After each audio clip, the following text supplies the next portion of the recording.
Boom, what is good? What is happening, everybody? It's your boy Ferris Blunter, and welcome to a highlight reviews. Not a good friends, better rivals. Sorry about the mix-up.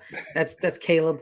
That's fine. But guys, I'm not alone. Welcome to another edition of Highlight Reviews. This week we are reviewing Without Bias, the Len Bias 30 for 30 documentary. But I won't be reviewing it by myself. I'm with my dog from Off the Record Podcast. The one, the only, is my boy Mikey. Mikey, how are you, my man? Man, I'm good, bro. Look, we back. We said we would We be back. back, and we back. Exactly. And we back. Yeah. Exactly. And like Mikey, I'm gonna have you on something not, you know, DMV related. You know what I mean? I'm Yeah. at, we're gonna talk about something else. But like we said in the other doc we did, basketball county in the water about PG County's basketball scene. We said we're gonna talk about Len Bias, so we watched the Len Bias 30 for 30, and let's get right into it, Mike. Your initial thoughts on the documentary? Was this your first time watching it? Was this a rewatch? What was you feeling? This was a rewatch for me. I caught it when it first dropped. Of course, I had to catch it when it first came out. Mm-hmm. Um, and same effect. You know what I mean? Good doc. Sad, informative. I was reminded of a few things while watching it again. So, but nonetheless, like we discussed, a week or so ago, the Len Bias death like literally rocked this entire state. Some people, in the doc they mentioned how it rocked the city, but it rocked the state. Yeah, same with you, Mike. This was a rewatch. I caught it when it first dropped. I didn't know who the hell Len Bias was when this first documentary dropped, right? Then I watched it, and then the way they were talking about him was like he got next. He was Hmm. the one, you know. There's a Hmm. lot of those, man. It was him and Benji out of Chicago who got Yes. shot in high school. Yeah. Like they were the ones. And with Bias, the reason I hold him in high regard is because the way they were talking about him in relation to Michael Jordan, because Hmm. both men played in the ACC. Both men actually stayed home to play basketball. I know, Jordan is from North Carolina. People be like, "Oh, but he wasn't born." He's from North Carolina. He literally moved there when he was like 4. You know what I Right. mean? Even though, yeah, I know he was born in New York, but he's from North Carolina, and he went to North Carolina. Len starred at Northwestern High School, Hmm. and he then goes to Maryland. He says in the doc, I could have went anywhere else, and I think a lot of college kids have to adjust to their new environment. But me staring at Maryland, I knew where everything was. I knew I could go visit my parents. I'm literally like right next door. And like we said in the other doc, he was the first one from. I think he's from PG County, like the doc, because Yeah. yeah, because Northwestern High School. I don't know where is that, Mike. Where is Northwestern High So School? I think Northwestern is in It's in a area called Hyattsville. So it's PG. It's PG. Yeah, Yeah. yeah. I noticed that they said like when they showed game footage and they would announce them, it said Landover. Landover. I guess it's all PG County. Mhm. Landover, Maryland is where the old I think it was the old Skin Stadium was. Yeah, I That think so too. Yeah, I think Yeah. yeah. No, matter of fact, I think the new stadium is in Landover. I don't know. It's all run together, but yeah, it's No, all the PG new County. the new stadium's in Landover. I know that. Yeah, Yeah, the new yeah, stadiums. Yeah, yeah, yeah, yeah, yeah. And they moved up. They yeah, moved up. Yeah, yeah, yeah. yeah. Yeah, man. So like, Mike, I know because you're born and raised there, right? Hmm. And you probably were told the story of Len Bias. Me, I'm just like getting it all secondhand information. Do you remember any stories about him growing up that people were like, "Yo, Yeah. yeah, yeah"? Like, It, what did your old heads tell you about Len Bias? like the stories I would hear because I think he died in '86, Hmm. so I was about 4 when he passed. But I grew up in the Michael Jordan era. You know what I mean? I knew about Michael Jordan, even though Bias was in that era. I I knew about Mike, but that was because Bias wasn't here. So, um, it was just like Mike is the best thing since sliced bread, and the local old heads would be like, "Man, you ain't get to see you ain't get to see Lenny Bias play," and I'm Hmm. like, "Who the heck is Lenny Bias?" You know what I mean? And then all the stories would come out like, "Man, you just don't know that dude was." Like I said, here in this area, the thought is he was better than Mike. And I don't know if it's just, the local bias or not, but, you know, people would tell me that just to give me an idea of how good he was, which then led for me to find out on my own and do some research. And yeah, I was blown away. But man, Mhm. I haven't heard a bad story about him as a ball player, even as a person. And I'm sure we'll get into that or some of the stuff that they talked about in the doc. But Mhm. yeah, man, he's he's a legend in this area. I think they even alluded to him in the doc as like a superhero, Yes. and Yeah. Yeah. that's facts, man. That's facts in this area about Len Bias. So yeah, well, the way they talked about it is that he was raw. Hmm. He's raw. No one ever thought he was good. You know what I mean? Everyone's like he's raw. Hmm. Where we'll see what's gonna happen. Because due to the fact that this doc's only 51 minutes, they kind of like sped up the high school process. They just Hmm. said he was a star player at Northwestern. Um, yeah, he was very good, and then he went to Maryland. He wasn't highly recruited. I don't know if it was Michael Wilbon or James Brown, one of the two cats that prominently show in this document. He said he was the definition of a late bloomer Hmm. because in his freshman year he started towards the end of his freshman year. He was very good, but then like the jump from freshman to sophomore was significant. He became the man, Hmm. and then sophomore year to junior, that's when he became Len Bias. And then Hmm. they bring up how he won the ACC title game, and apparently he like poured in 25 points, and then shocking me, they bring up Dean Smith, a little Hmm. interview with Dean Smith, and I'm like, yo, that's Dean Smith. What's Yeah, going on? yeah. Whoa. Because I don't remember that, right? Because I remember watching it back in the day. I forgot that Dean Smith was in it. Dean Smith says, "I knew he was the one when they came down to Chapel Hill and Hmm. beat us." Hmm. And then I'm like, yo, this is praise from Dean Smith. This is the man who coached Sam Perkins, Michael Hmm. Jordan, James Worthy. You know what I mean? I just named two Hall of Famers and Sam Perkins. No offense to Sam Right. Perkins. Right. No offense, no offense, Sam Perkins. Um, like him saying like he was the one. He came into my house and took me out. Yeah. Like this, no one does this to Dean Smith at home. He's like Hmm. he took me out, and seeing the highlights, Mikey man, seeing him how his jump shot, like the jump shot, dog, where it's just straight up and Smooth. down, smooth. Man, your thoughts on the little tidbits of his basketball part we got. This was the basketball part we got. Like he was extremely athletic. He was raw. He developed this jump shot that looked beautiful as silk. Hmm. The basketball aspect of this dog, how do you think they portrayed it? Do you think it was good? I think they did. I think they did good at it. These days, and we spoke about it last week when we talked about the PG County doc. Like, I think these type of documentaries can go for hours, man. Like, if they broke down each aspect of these people's, careers, upbringings, and stuff like that. But I think they did well with it. I mean, one of the prettiest jumpers I've seen, you know, Mm-hmm. and I think you alluded to it last week too when Bias came up, how it's like no wasted movement in his jump shot, and they even alluded to it in the doc how his jump shot was a second to none. So he was kind of one of those guys that, from what I gather, he he was almost unseen to be that big, that's 6'8". strong, yeah, Yeah. that can shoot, that can play, inside outside. Um, like he was super skilled, and even in college though, like he even got better in college. You know what I mean? Like he, like you said, he was raw. Everybody knew, he could play, but I think it was after that game, and I think that might have been his sophomore year that they won the ACC championship.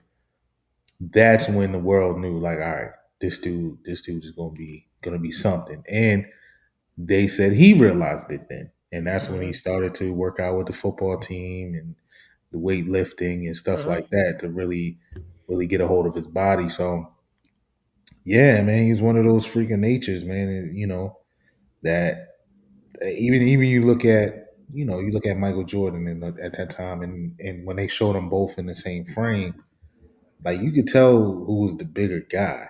You know what I Oh, yeah, mean? absolutely. Both supreme athletic athletes, but Bias was he was a big dude and can do and can shoot and play inside. So I think they did well in portraying how good he was, skill wise, basketball wise. Yeah, man. Because honestly, man, it was like you want like he looked like the prototype basketball player that Hmm. everyone like 6'8", extremely athletic, can move gracefully, no wasted movement on the jump shot.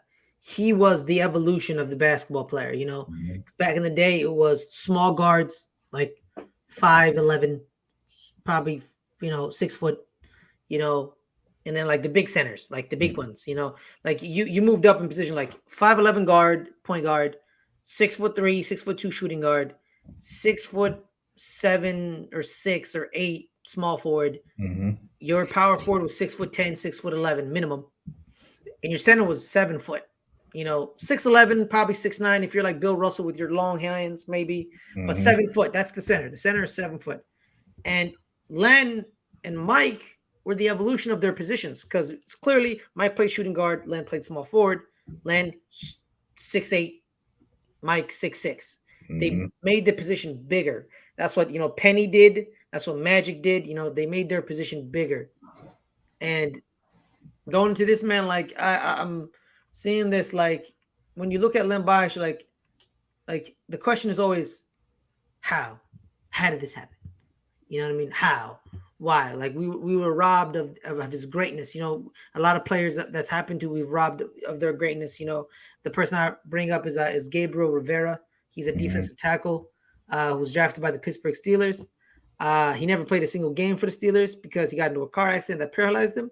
Hmm. But him at Texas Tech, he was a bad dude. But Len, like in that region, in the '80s, cocaine used to be like, let's get right into this, Mike, because Hmm. really, like that's when the doc picks up when they start talking about the drugs and the use, and like why did this happen to Len? Cocaine back then was you couldn't get it on the street. You couldn't just go to a corner boy Right. and be like, "Let me get some cocaine." You had to go to a certain store. You have to talk to certain people. It was what people the rich man's drug. Rich Hmm. people, rich athletes, rich people, musicians. They did it. Not no kid from Maryland University. How the heck did he get his hands on this? And they were and Brian Tribble Hmm. and Len Bias. They were casual cocaine users. That's what was said. But then Hmm. it was kind of like thrown a little out of whack at towards the end. So when it picked up on the use of the cocaine and the cocaine in the region, Mike, where do you think it was going to go? What were your thoughts on that part of it? I was hoping that we would get some clarity into what really happened. Right? Hmm. It's still, and to this day, it's still all over the place. There's still multiple stories. There's still um, bunch of speculation. And it's on both sides, right? It's Hmm. okay, the story that Tribble told on the doc. The other gentleman, David Gregg, Terry. Well, Hmm. they didn't interview Terry Long, but he was in there Hmm. in the room during that time. And they say they tell their side, and then you got a multitude of other people telling the other side. Hmm. And so it's just that part of it is sad that you always it's always going to be that unknown. And not that I don't know how much better it would have made if we really known what really happened that night, but it's still you know curiosity obviously kills the cat, and you still want to know, like, man, what What happened? actually what went down, and are they telling the truth? Was he really a user? Um, those type of things. So it's still that, I don't know. It's still that unknown side of it. But then going back and watching it the first time, and then even hearing that's probably the first time I got the real inside of what allegedly happened in the situation. So it's still a shock and still hurtful because when you see a giant like that, especially that's from your town and your state, you don't want to see him go out like that, right? Losing him is all bad and the same, but for it to be to drugs or something like that, man, it's heartbreaking, man, and it sucks, but I don't know, man. I still don't think that we got any real answers on it. I tell you what, I ain't Same. trusting the guy triple. Yeah. I ain't trusting him, man. It's something. Yeah. It's something in that story.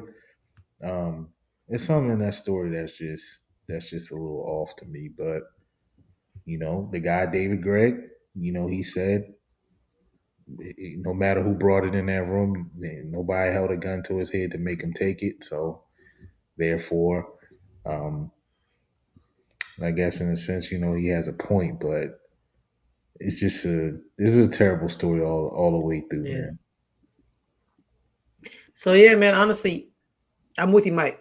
I'm still confused. I Yeah. still don't know. Like nothing was cleared up. Because like Mhm. they start talking about like, oh, we were casual cocaine users would do here, this, and that, and then like at one point, like they bring there's archival footage of what is it? The coroner. He says Mhm. the toxicology report was just cocaine. No There was alcohol. there's no alcohol. So then that throws Tribble and Greg's story out of whack because they said Right. we drank and did cocaine. Hmm.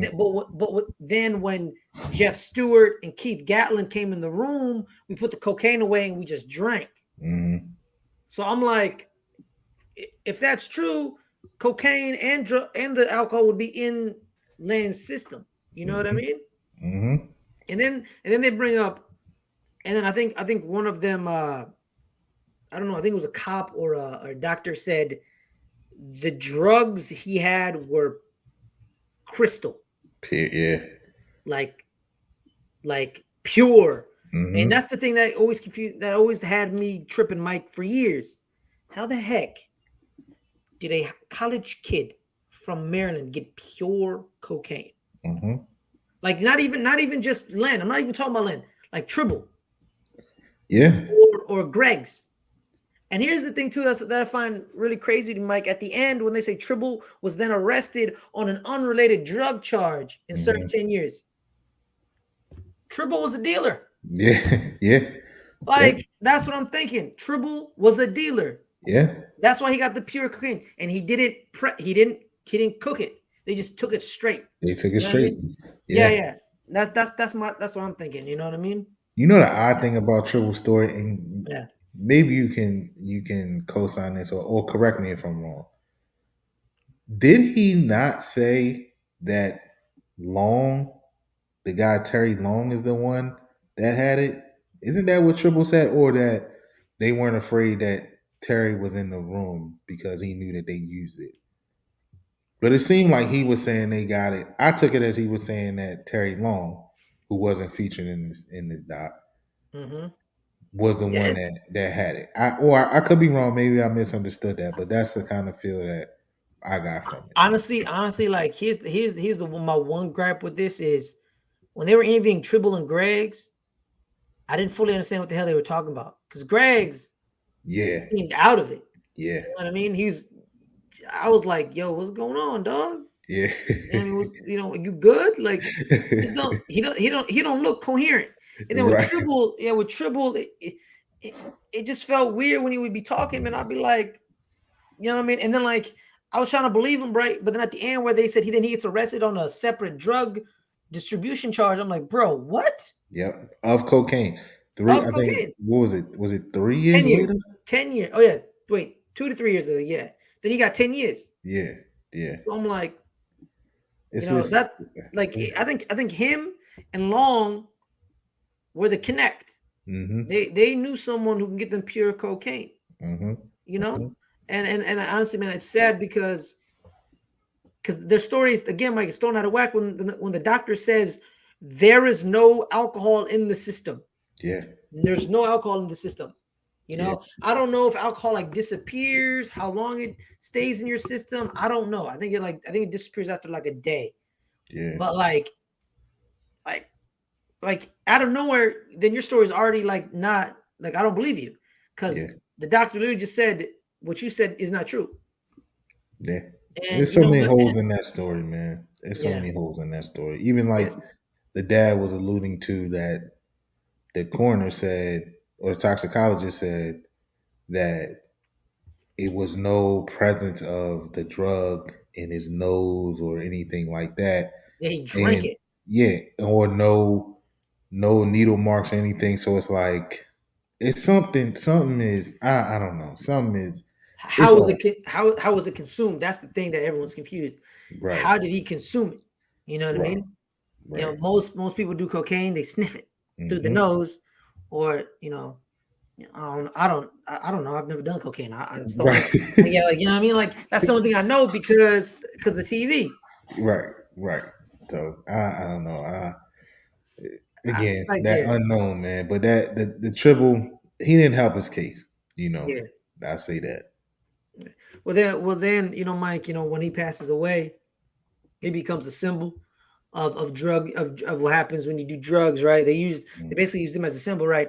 And then I didn't know this that the Congress used his death to Mm-hmm. put mandatory minimums on these uh on these drugs. And here's the crazy thing, Mike. The person that they hired to help them do it is a was a fraud. Yeah. When you found that out, it was like, yo, we had this dude who was a pharmacist. He had a degree. Told me that 3 grams of crack were the same as, or 5 grams of crack are the same as like a pound of cocaine, Mm-hmm. and then basically like they basically used him to like because they found out crack was used mostly by black people. The Mm-hmm. stats, and they're like, you can go to prison 5 to 10 years for 5 grams of crack. If I have a pound of cocaine, apparently they're not the same minimum or something, which is weird. I think they are the same minimum, which is weird. When you Yeah. found out about that part, I didn't know about that part. That kind of because I don't remember this. I was like, I didn't remember this when I first watched this documentary. I Yeah. think it's like I was relearning something else. What were you thinking was when you were watching that? It's that was the part that you know it just pointed out what's going on to this day, but that was the start of it of focusing on lower level users and distributors of the drug, where Mm-hmm. and not focusing on who's bringing this shit in here, who how they getting it, who's the man that they getting it from, who's the connect, or not even focusing on, like you said, cocaine known as a rich man's drug, so not even focusing on those guys as users, but really focusing on the amount and a level that would disproportionately focus on African Americans. Mm-hmm. um, it just highlighted the start of what growing up you started to see happen or whatever, and that was it. That was Len Bias. His death was the start of you know part of that it brought in that time frame when you started seeing young African Americans being arrested on low level shit, and the jail system took a whole nother. I mean, we can go a whole nother. Mm-hmm. We can go a whole hour on that side of it, but it just highlighted for me the start of it, especially in this area, and like they alluded to in the doc, it was an election year, so it was perfect time to hop on something like this, and they rushed it, and they botched it badly. So they didn't, in a sense, they really didn't fix it. They really didn't fix the issue. You know what I mean? Yeah. So, One of the actual they actually interviewed one of the congressmen or hmm, congress people, and he was livid. He's like, I used him. He tricked me. I screwed up. We screwed up. I'm like, yo, yeah, a politician telling the truth and saying they screwed up. right, What's going on? right. Throwing me off, man. I was like, what is going on right now, bro? I was like, whoa. I'm like, this is just catch me off guard right now. I'm Definitely. lost. Yeah, you know.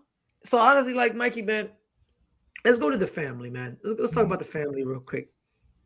You know, mom and dad, they were strong. They were strong units, right? You Mm-hmm. didn't really see a lot of videos of them crying. Then her mom, then his mom had said this in the doc that really kind of shook me. She's like, the reason I wasn't happy that he got drafted because I knew something was gonna happen. Mm-hmm. I had this feeling something horrible was gonna happen. I didn't know what was gonna happen, but something bad was gonna happen. And then she later then says, she's had a feeling of something bad's gonna Mm-hmm. happen. You know, when you were listening to his mom and his dad talk about the situation and him, because like he seems like he comes from a very good family. Yeah. He has two brothers and a sister. There's so one, two, three, four. It's four of them. A Mm-hmm. mom and a dad that are present in his life. You know what I mean? It's not your stereotypical athlete story. It's like, oh yeah, my mom raised me, or like, oh my daddy was a crackhead, or like my mom never loved me type stuff. Like how some of these athletes are. Right. Some of these athletes, have survived horrible stuff. Mm-hmm. But Len, I'm not. He's a black man in America. Black men in America go through a whole lot of horrible stuff, right? Mm-hmm. But like as like a family unit, it seemed like his family unit wasn't the cause of anything Mm-hmm. horrible. When you Yeah. were seeing that this family, like were you caught off guard when you were like, yo, man, this is a good family? She has this feeling of death around her. Like, what's going on? Like, what were your thoughts on that? Because I was completely like intrigued and kind of caught off guard, and I was like, what is this? Yeah. You know what? My honest thoughts, especially, and it came, especially when the dad talked after the draft, and that night that he said Danny Ainge and some of the players said they were going out, Mm-hmm. and the dad said he stayed, but Lynn went out, and he said he just had this uneasy feeling. He couldn't get to sleep. Um, he barely slept that night, and then the next morning, they went and met with Reebok, and he signed the deal, and they were there all day, and just that feeling, like, instantly, I thought of, you're happy, but then that worry of, like, your life has changed, right? Mm-hmm. Your son is an even bigger target than he was when he was in college. Now he's a professional. Now he's, everybody wants a piece of him. So I think, naturally your worry of what could happen is there, but I think it's always, it's always outweighed by, what happened, the joy, the celebration side of it. But I'm Mm-hmm. sure, as a parent, you still have that in the back of your mind, like, oh man, like he really has to be on his game now, and it's just opened him up to a whole different world. So that's the first thought, and then seeing the mom, man, like, not crying, going to, when they got the news, going there telling his teammates to be strong, and Mm-hmm. kind of just being that strong, like, black woman, man. That it's, you know what, it's like, and this goes for anybody, but like moms are like super, like, and it just Mm-hmm. pointed that out, like how strong moms really are, um, and how moms are really like, the foundations of families, man, because you look at it, she said, my husband was tore to pieces. So in a sense, she had to be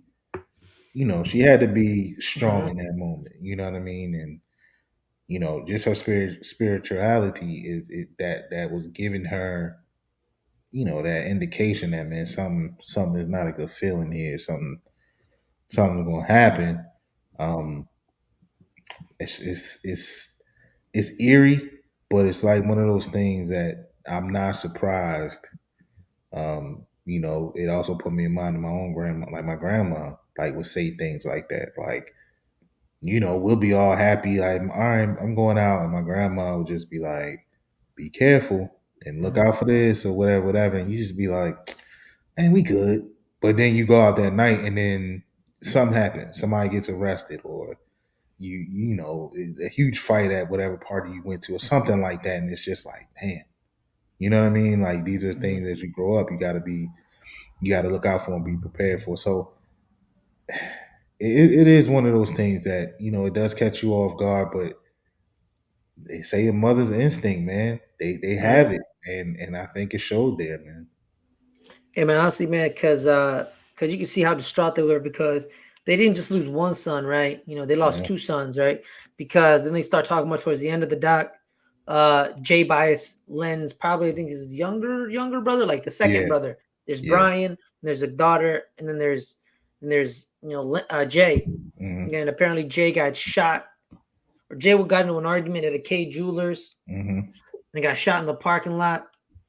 And you could see like there's this clip of the dads talking about funeral arrangements, and Hmm. then he talking about like, oh, then the eulogy for Len, and he's like, oh, Yeah. like he mixed Jay and Len up because it's a 3-year gap of death between your two sons, Yeah, and he's man. like, you know what, I can't talk about this no more. Then he like walks away, Hmm. and you're just like, yo, man, like, just break for them, just Hmm. break. Because here's the thing too, like it's not like they needed Len to make the league. You know what I mean? They Hmm. didn't need Len to make the league. They were gonna work. They were gonna work and grind and get money like Yeah. that. You know what I mean? Len wasn't like their only hope. Like Right. some of these families, like they were affluent, strong Yeah. black people. They didn't, they worked, and Len being an NBA superstar was just a bonus. You know Yeah. what I mean? It's like he was just a bonus, and seeing that bonus get ripped away from you, it's right there. It's right there, Mike. It's Hmm. right there. It's right. The man just got drafted Hmm. by a team that just made the NBA Finals. That's Hmm. probably going to make another NBA Finals with Larry Bird and Red Auerbach. Red Auerbach literally admits on screen, he's like, I've been scheming to get Len Right. Bias for 3 years Yeah. since because they invited him up to the Boston camp. He's like, I've been scheming to get this man. You know, I've been scheming Hmm. to look at to get this man, and they the city of Boston had their hearts ripped out. Len Hmm. Bias' family had their heart ripped out. The entire state of Maryland had their heart ripped out by this man's death, and you could see you know like it didn't seem like they put him on a pedestal. They just looked up to him. You know what I Yeah. mean? And there are little tidbits of Mike Wilbon talking about like, oh, or I think it's either him or James Brown, where they're like, he would like dunk it and he would keep his hands up, like, my bad, I'm sorry, I'm this good, I'm Right. sorry, because Right. he still felt like, I'm sorry, I'm this good, like I'm just great at this, and I apologize if Hmm. if I'm just dominating you, Hmm. and like he had this aura of like he wasn't arrogant, he was confident in himself, he's a very kind young man, and you know, we should be talking about Len Bias Hall of Famer. That's what we should be talking about. Yeah. I mean, Definitely. people play this like, oh, I don't like playing the what if games, the blah of this, blah of that. I'm pretty sure Len Bias probably would have been like a 12-year NBA vet. Hmm. You know what I mean? Like, cause I don't know. Wait, who went number one before him? I want to find that Brad, out. Brad Daughtery. Oh, Daugh- what? Brad Daughtery. I can't even What? pronounce his name right now, but yeah, Yeah, he went yeah, one. yeah, Yeah. yeah. Well, Cleveland messed that up. All I Yeah. say is that Yeah. Cleveland messed up. Cleveland should have drafted Len. That's Yeah. all I say is Cleveland messing up again. Oh, Cleveland messing up again. Yeah. Gosh, I Yeah. you draft Brad Daughtery over Len Bias. Like, oh my god, dude. Back in those days, man, if you were a big man, you Yeah. It got didn't drafted. matter. Yeah. It didn't matter. Oh, God, that's It didn't hysterical. matter. I mean, he was a ball player. Brad was good, but like He ain't Len Len, Bias. yeah. And I think to your point, people don't want to play the what if game and all of that, but you know, a can't miss guy. A Mm-hmm. can't miss talent. You know that, and he was that. He was that. So I feel confident in saying he would have been everything you said. 12-year vet, Hall of Famer, maybe even won a chip or two on the ride. Um, and who knows? We might be talking about Lynn as is the greatest of all time. I mean, who knows? And that's the messed up part in this story because it was so much potential there, um, and to not see it played through, man, it's just it's tough, man. It's rough. Mhm. It's a rough story. I'm telling you, 30 plus years, and it still is a story here in Maryland. Like it's still, it Does it have comes up. the It same comes up grip? at Does it least still have the once a same year. grip? Yeah, because I It mean, has the same grip. yeah, You it know. comes out. It comes out at least somebody brings it back up in the media, local media, at least once a year, and it's still the same. Like, damn, like we never got to see it played through. So I don't know, man. It's the American. It's the it's an triple. It's the how I want to put it. It's an American tragedy, right? Mm-hmm. Of Yeah. of a guy who of a story that could have been the American, the all American story. Like you said, he came from two parent household. Family. They weren't counting on him to make it for them to make it. His mom, I believe, was 30 years in banking or something like that Yeah. before she went to become a motivational speaker. An advocate. Yeah. Yeah. So like, it had all the makings to be that all American story. African American, young man, had late bloomed, turned into a damn good ball player, stayed home, was successful at home, got drafted second overall to at that time the best franchise, one of the best franchises in the NBA. I mean, it was a perfect story Yeah, man. until that night, and that's what we got. That's what we left with, man. So it's Yeah. crazy. It's crazy, bro. Mike, man. I think. Well, let's wrap this up. I'm gonna ask you a simple question, Mike. Did you like the documentary? And I was it liked it. good for you? I liked it, man. I'm always into learning, um, especially on stuff like this. But I'm also I'm a documentary guy. Like my wife, she'll tell you she gets mad at me because she loves TV, Mm-hmm. and like, won't you watch this with me? And I'm like, nah, that's not my type deal. Now you throw a documentary on, I'm in. I'm in. So adding to the fact that I knew, so for me it's like, even though it's not a documentary, but like The Wire, right? Mm-hmm. The Wire is the greatest TV show ever for me because I can resonate with what I'm seeing. So, Mm-hmm. just like if something was filmed or a story was based off of where you are, it's gonna be that much better for you because you're going to know exactly what they're talking about. You know what I mean? And I think, you add that to the fact Blind that, spotting. yeah, yeah. And, Yeah, and yeah. you The TV show and the movie. yeah. And so if you factor that into this documentary, for me, I think it was And really the good. last black band in San Francisco. But it's a lot of them, man. It's a lot of them. Right. Yeah, So, yeah, but like add that, factor that in. It was good for me. It right. was good for me. I always feel though, with any doc, right? I always feel that there could be more. Like I told you last week, the PG County doc, man, that could have been 8 parts. Um, I'm not sure you could have gone that far with the Len Bias story, but I think you could have gone more than an hour, like yeah, 50 more minutes. you could have, yeah, yeah. And Yeah. so I always feel, and like I said, with any doc, I always feel that way. Even with the one that came out, I can't think about the one that came out about the Bulls and The Last Dance. the Last Dance, and that was 10 whatever episodes, and I still felt like, man, it was something that could have still been there, and I think that was great.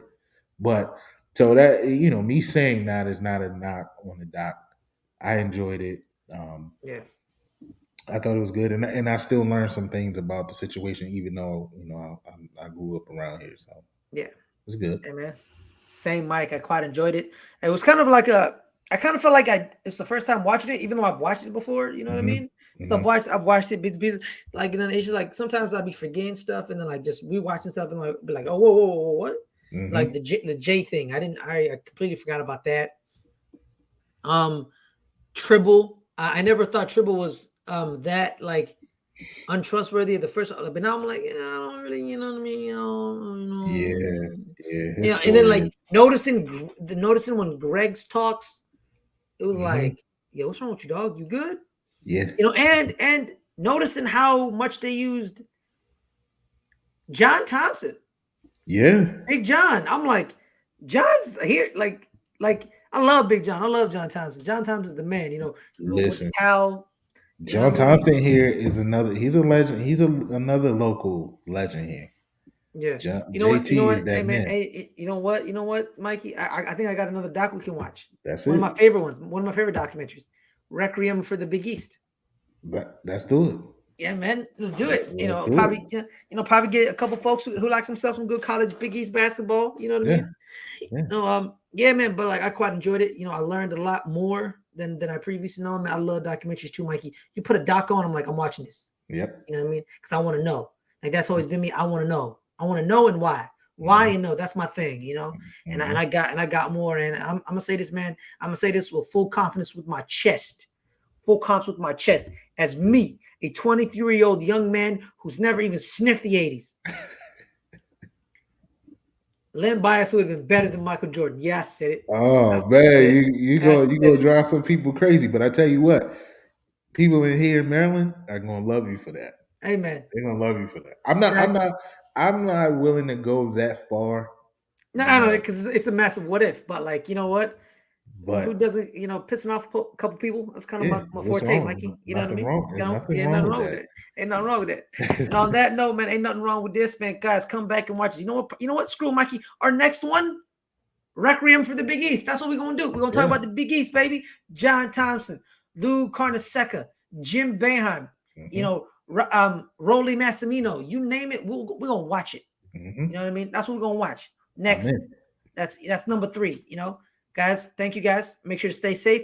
Like and subscribe if you haven't liked and subscribe. You know what? Comment. You know, comment on these videos. See, like, be like, because I recommend you recommend watching this doc. I remember watching this doc. I remember recommending watching Basketball County in the Mm-hmm. Water. Watch them, man. These are great sports documentaries because at the end of the day, we all watch sports. But how does sports get documented? What's real? What's not? What's Mm-hmm. missing? What's here?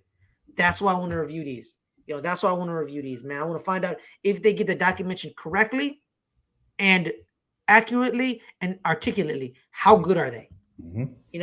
Are they going to make a great event boring? Or are they going to make a boring event great? Right. Sometimes, sometimes a doc can make a boring event great. I remember watching a not it wasn't really a doc. It was a profile piece on an event in England where they rolled down a hill and chased some cheese, and I Yeah, found I that think I've seen very, that. yeah, very fascinating. Mm-hmm. You'd be So like, surprised. You'd you'd be be surprised. surprised. You know what I mean? Yeah, you'd be surprised. Well, on that note, guys, like and subscribe. My name is Ferris Malone. You can find me here on the Let's Get Ready Network. Sometimes I show up on the Friday show, which is the Let's Get Talk Smart podcast. But I'm gonna be here doing the highlight sports show more often because I kind of like no lie, kind of fell out of love in sports. I kind of stopped want to talk about sports, but now I'm getting re-energized, rejuvenated. I'm at Ferris Malone on Twitter, on all spot on our audio feeds, Spotify, Apple Podcasts, Google Podcasts, Stitcher, Anchor, Breaker. Look up Let's Get Ready Network, and we will pop up, rate and review us. But I'm done talking about myself. I'm gonna throw it to my main man, Mikey. Mikey, where can people find you, brother? Man, again, thanks for having me on Ferris. We already got 3 locked in, so Yeah, people get ready for that. We'll be back. OTR underscore Mike on Twitter. Follow me. I follow back. I am 1/3 of the Ring Kings podcast with my brother Brodney and Jose. I'm 1/4 of the Off the Record podcast with my brothers Brandon, uh, Jamie, aka Alex Quan. Um, Listen, we're all over the place. Those channels I just named, follow us and subscribe on YouTube. And um, check us out off the record on Apple, Spotify, all the places that Ferris named as well for your your podcast listening can't talk right now. Your podcast listening platforms. We're there. Again, man, appreciate you having me, and let's do it again. All right, guys, have a wonderful night. Stay cool, stay breezy, and be kind to one another.